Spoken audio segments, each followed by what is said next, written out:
once again, it depends on where you are in that process. You've got some people who are focused on the emergency management side on that response, and we see the same weaknesses. We've got others who are focused on the political side or the power dynamic side, and that's where we see the same challenges that you see from the crisis management or the business side. In my mind, consequence management in the political or the geopolitical context, you've got the worst of both worlds because you're dealing with the complications from focusing on people or focusing on power and influence. And from the political side, you've got to think about it all.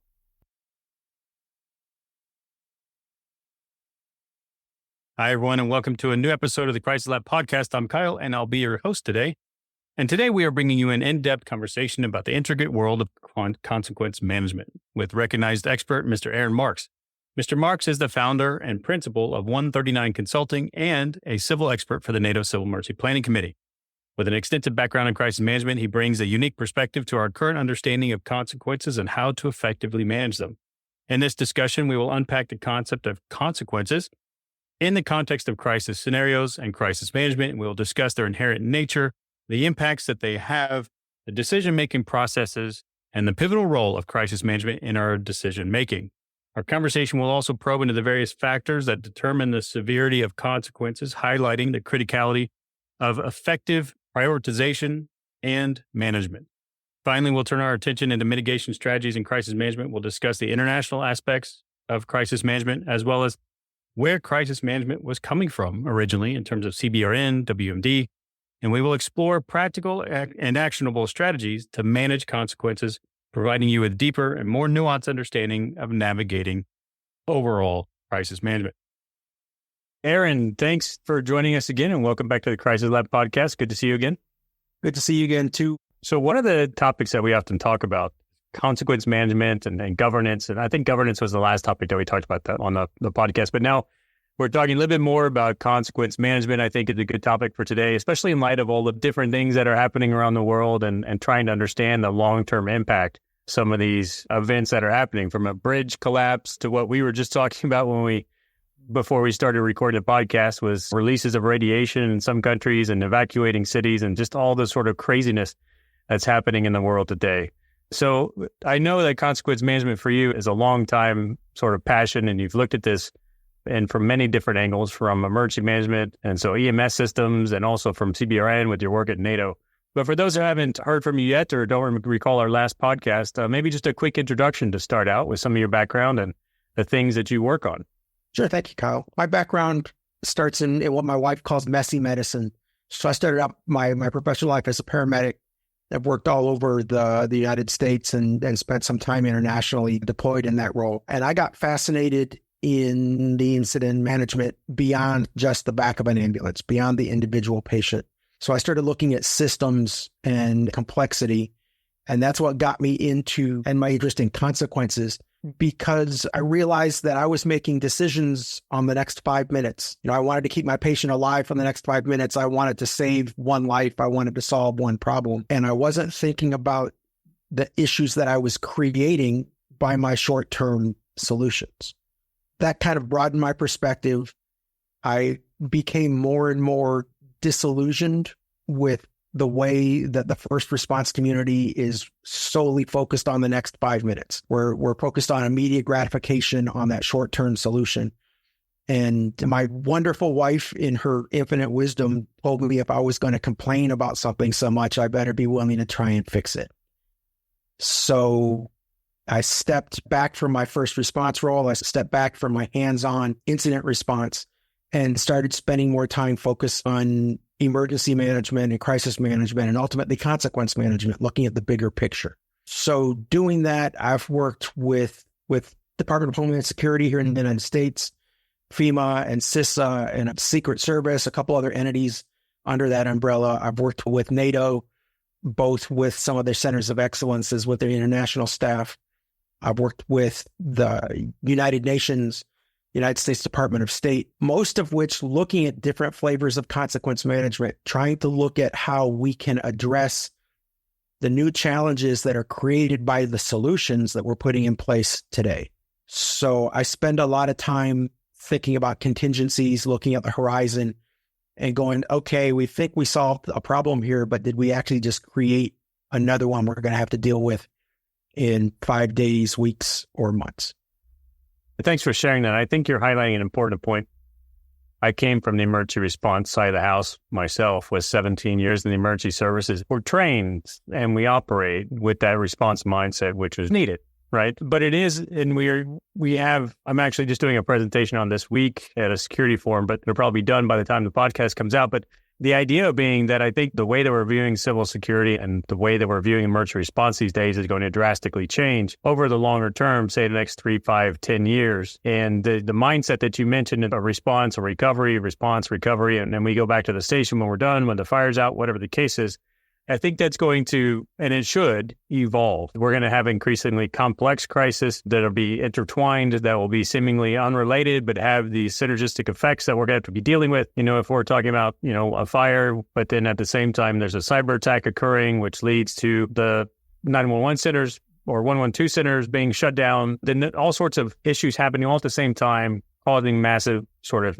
problems for us in terms of managing a crisis. And so when you're saying that you're looking at the long-term effects of solutions, that's interesting to me, because coming out of that community of a first responder mindset of where we have a task, we have a responsibility, we go out, we take care of it, and then we go back to the station, so to speak, and we recover and we get ready for the next one.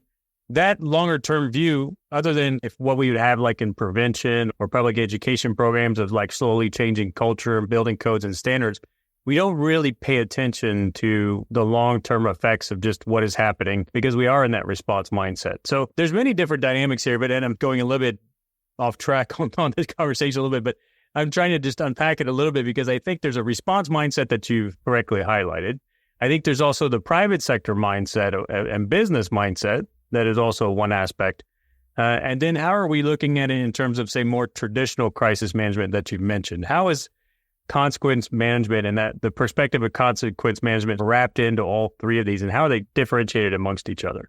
I think that the big differentiator is the underlying motivation. So if you look at traditional first response, traditional emergency management, you're protecting life, then you're protecting property, then you're protecting the environment, and nothing else is really on that primary mission level. The approach is, okay, what if we address those three things, then all of the consequences of our actions someone else can deal with because they're minor in terms of that. And I think the best example of that is if you look at humanitarian response, specifically food aid is the big example that comes to mind, where if there's a major disaster somewhere in the world, an earthquake, a pandemic, a civil war, one of the big things that the international humanitarian response community ramps up is food aid. They send 50-pound bags of rice or corn that say the gift of insert country name here, and they show up in order to support the population of the impacted area. But what we don't think about is the artificial economy that creates, where instead of buying food from local farmers or through local stores,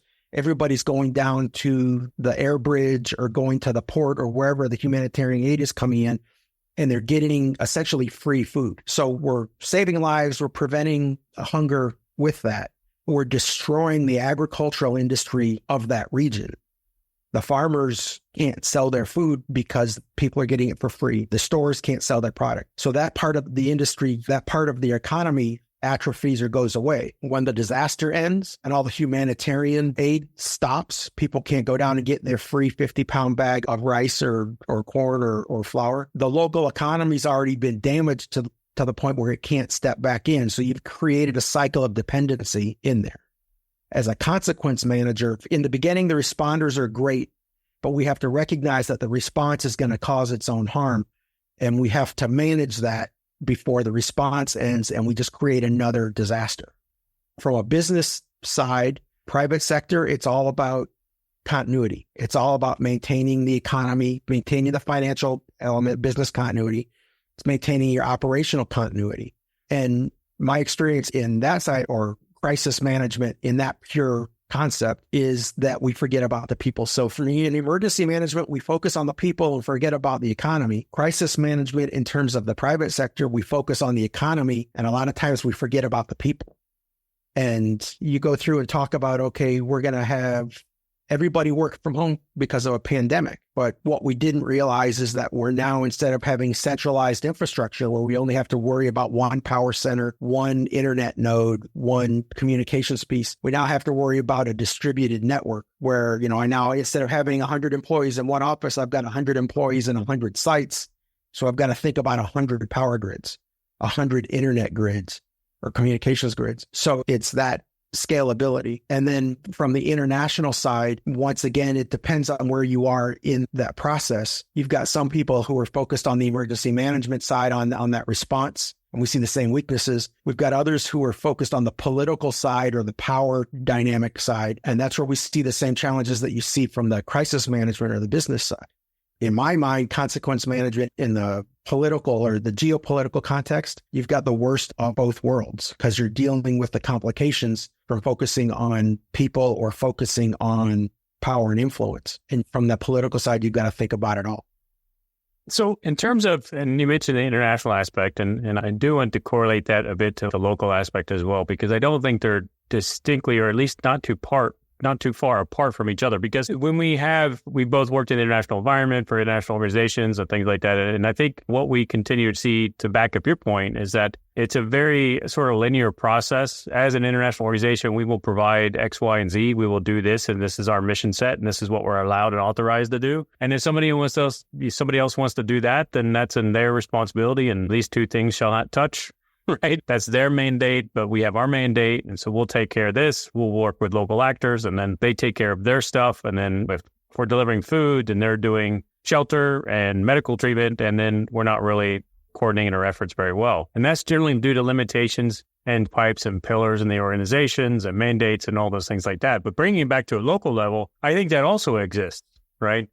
And so you have authorities at a city level and other in a community level that are like, okay, this is the police's job, and this is the fire's job, and that's the ambulance's job. And everybody has a solution from their perspective. But when people are talking about consequence management, like the way that you're framing it, I don't know who exactly is looking across that horizon of 5, 10 years, whatever the case is, in this sort of future scoping type of exercise to at least walk through some of the issues that might come up from the decisions we're making. Is this something that is ingrained inside of city architecture, infrastructure, or in terms of like staffing and policies? Is it built into international organizations? Where does one find people who are working specifically in consequence management? So in a perfect world, I would say it should be ingrained.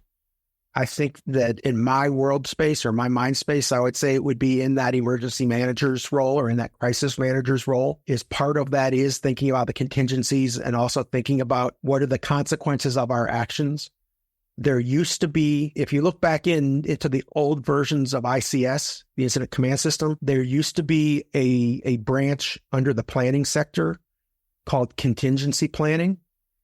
And that's where, in my understanding, that's where consequence management used to sit. You used to be going about, okay, what if things don't work? What if we run out of resources? What if we're successful, but what if we fail? So you're looking at that consequence element. That's disappeared from modern ICS charts. It's not usually used a lot. We're so focused on here and now. We're so focused on immediate situation. And I think that our world is so complex and our lives are so complex right now. It's really challenging to say I've got limited resources, but I need to pull some of those resources to think about the what ifs, to think about that long term. And resource requirements have been triaged, and consequence management has fallen out of favor because of that. Because we're so focused on the crisis and the emergency, and it'll be someone else's problem, or we'll deal with it later, kick the can down the road. But I would think that it needs to exist, or it should exist at all levels. It should locally, because the point of reference is different from where you're at. My idea of a consequence at a local level isn't even going to be a blip on the consideration at a federal or a national level. And at a national level, thinking about consequences would be potentially be something so overwhelming that at a local level, you just get brain freeze or analysis paralysis, just can't conceptualize it, can't deal with it because your frame of reference isn't there. But I think that in terms of our sector, in that emergency crisis management, that it would fall into your planning role, thinking about contingencies, thinking about what ifs, because a consequence manager isn't an operator. A consequence manager isn't going to go out and solve problems. A consequence manager is a backroom enabler who would be the devil's advocate, the what if voice, or what the concept that came out of a movie, came out of World War Z, out of that book and out of the movie, talking about the 10th man, the one person at the table whose job is to disagree, whose job is to question and probe and move through there. That's my approach. That's a consequence manager who's thinking about what are the consequences of our actions. Because like I mentioned in the response or in the continuity role, as soon as we see the result that we want, a lot of times we stop the process. We stop thinking about, okay, what else is going to go on? What's going to be related to? Some people call that aggressive red teaming, but it all falls into the same pot, at least in my concept. Hey there, just a quick pause in our show for a second. Did you know that most of our guests on the Crisis Lab podcast have courses inside of Crisis Lab? If you're finding value in these conversations or they pique your interest and you want to dive deeper into the topic, just head over to crisislab.io for more information. Our courses, webinars, and resources are all designed to equip professionals like you with the knowledge needed to navigate complex and changing environments. And we recognize your time matters, so everything we do is accredited. Don't forget to subscribe and join our community of over 17,000 professionals who follow Crisis Lab and are committed to enhancing preparedness and strategic thinking. Because at Crisis Lab, we believe in empowering you with cross-domain knowledge and learning blended with international perspectives, ultimately to make you better every single day. Now let's get back to the show. Yeah, that's interesting. That seems to be, at least on the surface for me, it seems to be like it's one of those sort of underserved things that we're not properly integrating into our workflows and the perspectives that we're taking. Ultimately, a lot of the things, and we've had this conversation before in terms of governance, a lot of these things fall onto the responsibilities of not just emergency management, but it's really in the government functions at a city and state level. And of course, FEMA is there, and FEMA is a lead coordinating agency for many things. And other federal agencies are supporting as well, from environment to HHS and all that stuff. But to your point, I think traditional emergency management is focusing really on preparedness and immediate response and then getting into sort of recovery pieces. But that longer term aspect of 5-10 years impact of decisions and ramifications or even potentially cascading effects, I guess I would say, in terms of what decisions are being taken. Generally, and it's my understanding, and I could be wrong, I'm happy for your thoughts, but those are generally handed off once you get into that recovery phase and even possibly past that initial recovery into long-term recovery. Those are handed off to other departments, different agencies, become a portion of urban planning and governance again, and this becomes a normal daily function in terms of the way long-term recovery from a disaster. I know there's still a lot of assistance that's available long-term, but at the same time, if the more it gets, again, and I guess this is where I'm going with this, is the more that it gets diluted into governance, regular construction projects, regular procurement procedures, not emergency procedures, and things like that, not emergency declarations, it becomes more of a normal function of government. Then it seems like to me that long-term effect that we should have gets diluted by falling into just normal daily procedures of city administrations and state and things like that. Does that sound like that's a process that happens in terms of where do things lie and where do they fall as we exit out of an immediate response and into recovery? I think you're right in the responding to the consequences definitely gets passed off. That goes off to your NGOs. It goes off to various levels of government as approved through there. I think that consequence management in its purest form is more of a mitigation mindset in, okay, if we identify the potential consequence before it becomes real, we can either be prepared to deal with it, or there may be ways that we can minimize it or reduce it. So you talk about decontamination after a CBRN or WMD element. And and we look specifically at that decontamination. One of the tenets is you have to control your runoff. And you control your runoff because that's just spreading contamination, which is what you're trying to fight through the whole response. Controlling the runoff is an example of an active consequence management concept. At some point, before that came into place, and the practice is still depending on where you are in the world, you don't control the runoff. You just figure the solution to pollution is dilution. So you're going to dilute it and you don't have to worry about it. But the problem is that in 5-10 years, what used to be an empty field all of a sudden is a neighborhood. And now you've got the Love Canal all over again out in the United States. You've got this cancer pod or cell that shows up because you didn't control your runoff 10 years ago or 15 years ago. Contamination got into the environment. Use of the property changed. That consequence management mindset, you have to be future thinking. You can't only look at your immediate requirements. And I think this is one of the reasons why consequence management kind of fell out of favor, is because we're going, okay, I know you're going to save lives now. You may be costing lives 10, 15 years down the road. The response from the incident commander is, I don't care about those lives 10 or 15 years down the road. You get told no a lot. You get told, we acknowledge the potential consequence, but it's not significant enough for us to think about. If you tell somebody no enough times, you go, why are they asking questions if the answer is always no? Why am I paying them to ask these questions? I can use those resources somewhere else. What goes away? The danger is you look at things like industrial contamination, Love Canal in the US, stuff like Superfund sites, things like that. Look at the landmine problems in the Balkans. Think about the landmine and UXO problem that's going to be in Ukraine after the conflict ends. Those are consequences and there are people already thinking about how are we going to manage that. That's consequence management, because there were decisions made for a tactical requirement, for a now problem. But now there are people thinking about that solution has created more problems in the future. We've got to think about that. In some places, the response is that's someone else's problem. It's not my issue. The truth is that it's all of our issue, where the argument, if it saves one life, it's worthwhile. If you save one life now, but in 5 years, it's going to cost 10, how does that calculus come into play? Like I said, as a consequence manager, when I'm in that role, I'm red teaming. I am the loyal opposition who's questioning the value of short-term solutions, because I'm supposed to be thinking 4, 5, or 6 steps into the future on the way that could impact. And it's not popular because I ask questions that make people uncomfortable. I poke holes in what seems like a really good short-term solution. Like I said, we're, especially in the response mode, we're focused on immediate gratification. What's the immediate value? What's the immediate lives saved, property saved, environment saved? And somebody else can think about the future.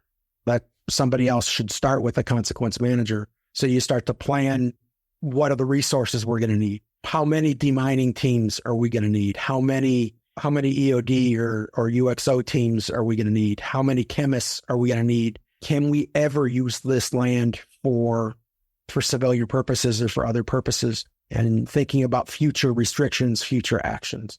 When you mentioned the CBRN aspect, consequence management makes a lot of sense for my limited understanding, let's say that. So this was, in terms of consequence management, and a lot of this seems to be really tied in its origins coming out of WMD CBRN. You started doing a lot of work with, I think, with the Joint CBRN Center with NATO and others, and this very same topic. How much of this is still evolving around the ideas of CBRN and WMD, and then how much needs to progress or is progressing into sort of exactly like what you're talking about now, the decisions we're making after an emergency or disaster, and being in this all hazards consequence management approach? I think that from a hard science standpoint, physics, chemistry, biology, that it's maturing. I almost want to say maturing nicely, but that sounds arrogant. We're learning from past mistakes. We're learning from each other's mistakes. And the mindset is shifting, and we're thinking about, okay, what are the ripples? What are the complications down the road? From the softer sciences, from social sciences, sociology, psychology, from the cultural angle, I think that's where our big challenges still are, because it's almost like we're so afraid to offend somebody that we're not willing to question beliefs, that we're not willing to challenge beliefs. And from a CBRN framework, the biggest place we see that is in the biothreat window, because biological threat of that set, at least in my mind, that's the one that keeps me up at night. That's the one that scares me the most, because that's the one that we have the least amount of understanding of and the least ability to really control. But most of the horror stories that I've collected come out of that bio response, talking about from responders from a Western culture come into an African culture or come into an Asian culture. And we're going, the science says you can't have the remains of somebody who died. You can't touch them. You can't clean them. You can't claim them. We're going to incinerate them, and you can't even have the ashes because it's that dangerous. The consequence of that action is now we just disrespected or disrupted choose your word, funerary rites, religious rites, tribal patterns, all those cultural incidents. I've talked to physicians and medical teams that responded for multiple of the Ebola outbreaks in Africa. And every single one of them basically said all of the people that we were interacting with were fine. They loved our support. They loved our help until we told them they couldn't have a relative's body, until we told them the remains were contaminated. And as soon as you disrupted that social element, that's when we started seeing violence against medical providers. That's when we started seeing people weren't bringing sick people to the clinics anymore. They were hiding them because the devils were stealing their family members. There's hard science behind it. There was a reason for it, but we weren't dealing with the potential social or cultural consequences. I worked with some peers in Muslim nations during COVID, and one of the big elements that they were worried about, they were doing some active consequence management, was, okay, in Islam, you have to bury your relatives within a certain time frame. I think it's 48 hours. I can't remember exactly. And if you don't, then that's a religious issue. And the physicians, the epidemiologists, the scientists, the emergency managers were going, we don't know if it's safe to release remains. What are we going to do if we have a religious uprising because of this violation?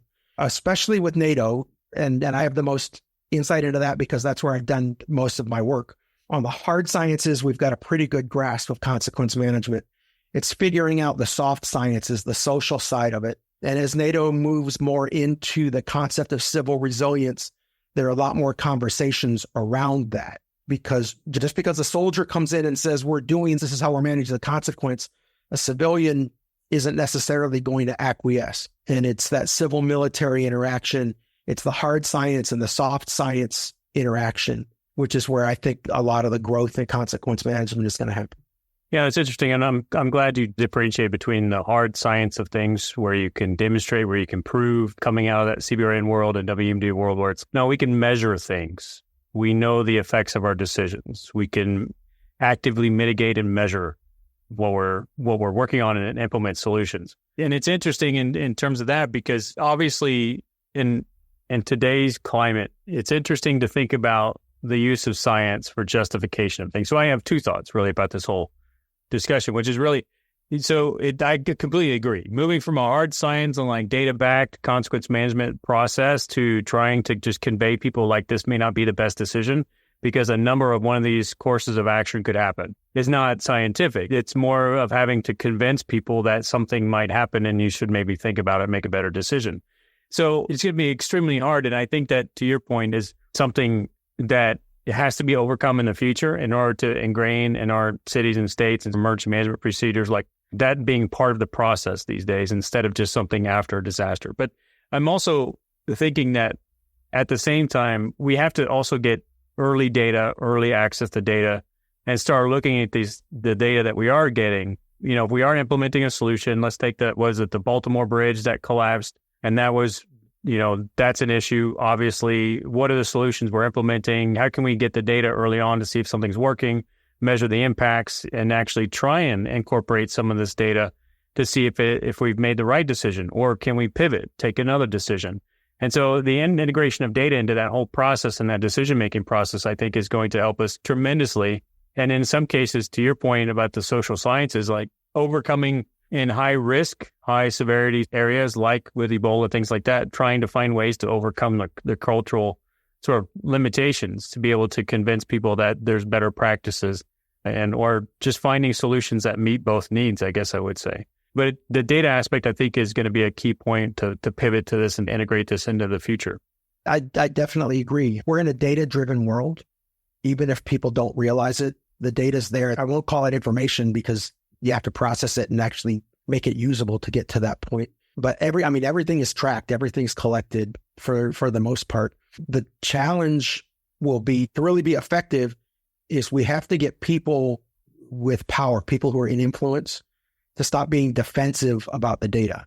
They're so worried it's going to make them look bad. They're so worried that it's going to allow people to challenge them, that we're stifling or compartmentalizing that data, we're classifying it, or we're restricting it. but that means we're not learning from it. Or if we learn from it, we're keeping that lesson close because it gives us more power or gives us more influence. And because we aren't sharing those lessons, because we aren't sharing the data, our neighbors are making the same mistakes. Our neighbors are dealing with the same consequences. And while they're doing that, because we had an answer we didn't share, we get this feeling of superiority, this we're smarter, we're better, but we're not realizing that, wait a minute, if we had shared this, then they wouldn't be having this problem. And I think that it's going to be a mind shift of looking at it from a position of benefit or to that sense of community, that sense of just global prevention. In order for me to be more, I don't have to force you to be less.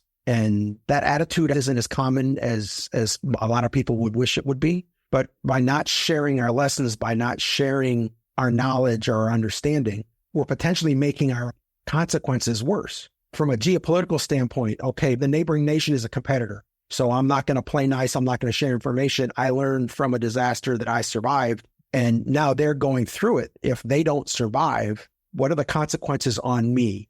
The economics, migration issues, which is the big focus point now. But also socially and politically, for politicians to remain in power, there's a set of theories out there that says they need an enemy. To keep your country focused, you need to have an opponent. You need to have a challenge to defend against or work against. If that enemy disappears, what happens to your dynamic? So in that frame, it makes sense to share certain information with your enemy just so that they can stay your enemy. Because if they disappear, that's a whole nother cascade of consequences that you have to think about to go with it. And I call it a self-licking ice cream cone. It's an argument that kind of keeps itself going. There's no real way to work around it. And it can challenge your philosophy. It can challenge your worldview. But in an oversimplified way, it all comes down to consequence management. What are the consequences of your decisions? Are you aware of them? Are you able to respond to them? Or are you just reacting to them? And that boils down, as I said, in my mind, just to consequence management, that contingency consideration. Yeah, that's very interesting. And I think if anybody's listening to the podcast and they have ideas or have examples of where they've integrated consequence management into their work, I'd love to hear it. And just to see what models people are using and how they're implementing consequence management into their workflows and city, state levels where those authorities remain. And I think to your point also on the authorities, and we've come back to this, is overall, for the most part, like the emergency management community is good about sharing information, right? But at the same time, that the real challenge is that exactly what you're saying. If we use that, if we share that information, it goes up to somebody of authority or the decision makers, then do they want to share the information? And that's an entirely different question, right? So in the emergency management community amongst peers, people share information. They talk about lessons learned, like that's well known. But to your point exactly, if the authority issue comes into play, who has the authority to release information or who has the authority to convey things immediately after a disaster? We don't always have, just to support your point, it was like those people that are making those decisions have their own motivations for what they do. Sometimes they're not the most humane motivations, but they do have their motivations. And that's one of the key things that we have to work on is on the information sharing and understanding that there are exactly what we're talking about. There's going to be fallout from our decisions. There's going to be cascading effects from the decisions that we take and the solutions we implement. So I think one of the things I wanted to ask you is really throughout your career, because we've talked a lot about the international work, about with NATO, about working with local actors, and even examples from different fields of practice, from medicine like Ebola and emergency management and CBRN. But throughout your sort of career so thus far in working in this field of consequence management, sort of what has been like one of the most unexpected lessons that you've learned or that you've seen and identified in terms of effectively managing consequences from our decisions? I think the most dramatic one that I've learned is that if the responders don't actively predict and manage the consequences, the people that they're helping will step in and do it for themselves. In emergency management and first response, we're told that we're coming in and we're rescuing people, we're saving people that need our help. And consequence management has disproven that for me, because I've seen in several conditions or situations, people that we thought were going to be victims or who needed to be rescued, if it took too long or if it wasn't done in the way that they were comfortable with, they basically said, to hell with it, we're going to do it ourselves. And they stepped in and addressed the immediate threat. Now, that created a whole nother cascade of consequences afterwards, but it's that immediate focus. If you get into the mindset that, hey, I'm a superhero, I'm going to save everybody, but it's going to take me 10 days because I need to get all the pieces in place. After 3 days, the people who you think you're going to be saving are going to save themselves because they don't want to wait anymore. They've gotten to the point where they're willing to take the risk, or they're willing to accept the cost of self-motivation and self-activation. And I've seen that in terms of physical threats. We saw that with hurricanes and floods. I've seen that in terms of debris management and recovery concerns. I've seen it in terms of businesses, in terms of market share and revenue and brand. That basically, if you take too long to start managing the consequences actively, then the people you think you're supporting are going to do it themselves. They're not just going to wait and let you get there. And that's resulted in some amazing organizations, at least here in the United States, the Cajun Navy, Team Rubicon, which is now an international organization. They came out of a place where people said something needs to be done. We have resources. We aren't being asked to do it by the powers that be, so we're going to do it ourselves and take care of our neighbors. And it's just grown from there. So yeah, consequence management has taught me that people will only wait so long to be rescued or to be saved. And it's a pretty surprising mindset change, or at least it was when I first experienced it. But I think it's going to be true pretty much wherever you go. Yeah, I'm glad you mentioned that, because that actually supports one of the points that I'm speaking about next week, which is, I guess the best way I could frame it is the managed retreat of public service and public service being provided during a crisis. So you're seeing the managed retreat of the insurance industry saying that it's too much for us, that it's too expensive, we can't insure California, and whatever the case is. And you're seeing the managed retreat of setting expectations from the government of, okay, we go from 48 hours to 72 hours to, who knows, a week, 10 days, 2 weeks before somebody shows up. And to your point exactly, if we're making these decisions and we're communicating that, then what does the population do? Then obviously, then the effects of that decision, the consequences of that decision, are that people will just do things themselves. So then alternatively, like you're saying, if you're red teaming this, you can't come back and be mad about that, because your decision led to that action, which led to further on cascading effects. And so it is quite interesting. And I think a prime example of exactly what you're talking about is, as long as we're starting to set expectations about what the government will provide in terms of service delivery and public safety and things like that before, during, and after a disaster, that shapes the nature of our relationship. And we have to give that serious consideration in terms of what are the impacts of these decisions. Absolutely. If what we're seeing, and with your example of the insurance companies, that's a prime argument around this. If you choose to live in a high-risk area where you have accepted that level of risk, the insurance company isn't forced to accept it. It's not a right. It's not something that's guaranteed to you. And the government or the powers to be are enabling that through building codes or zoning regulations, by allowing people to behave in risky manner, in a risky way. Now, the insurance companies are going, just because you can do it doesn't mean you should do it, and we're not gonna finance it. And that's a whole nother, yeah, I call it an adult beverage conversation, because that goes all the way through people taking responsibility for their own decisions and acknowledging the potential consequences of those decisions, and recognizing that other people aren't going to take responsibility for them. Yeah, definitely. And we've just really been talking about institutional responsibility, not necessarily personal responsibility. And you're right, that's a whole nother sort of conversation, as well as we talk about preparedness and civilian readiness to be able to prepare and respond and recover from disasters. But anyway, that's a whole nother conversation. But anyway, Aaron, I just wanted to thank you again for joining us on the Crisis Lab podcast. It's been an interesting discussion. I'd like to see a lot more conversations about how we are actually managing the effects of our decisions and looking at the consequences of these decisions and identifying cascading effects. If anybody's listening and you're out there and you just want to give us some ideas and let us know how you're addressing these things, certainly reach out and let me know, and we'll certainly carry on the conversation. Aaron, thanks a lot for joining us today. Oh, thank you, sir. And absolutely, I would love to hear how other people are looking at the same challenges. And that could be a fun panel somewhere. Absolutely. Looking forward to it. That's all the time we have for today. Again, huge thanks to our guest, Mr. Aaron Marks, for sharing his knowledge and experience as we discuss consequence management. And to our listeners, thank you for tuning into the Crisis Lab podcast. We hope that today's episode has provided you with some new insights and perspectives to better navigate the challenges of your field. Remember, each episode is a step towards mastering the complexities of crisis management, and we're here to share the knowledge and support you along the way. If you're not subscribed already, head over to your preferred platform, hit subscribe, and keep up to date with our latest episodes.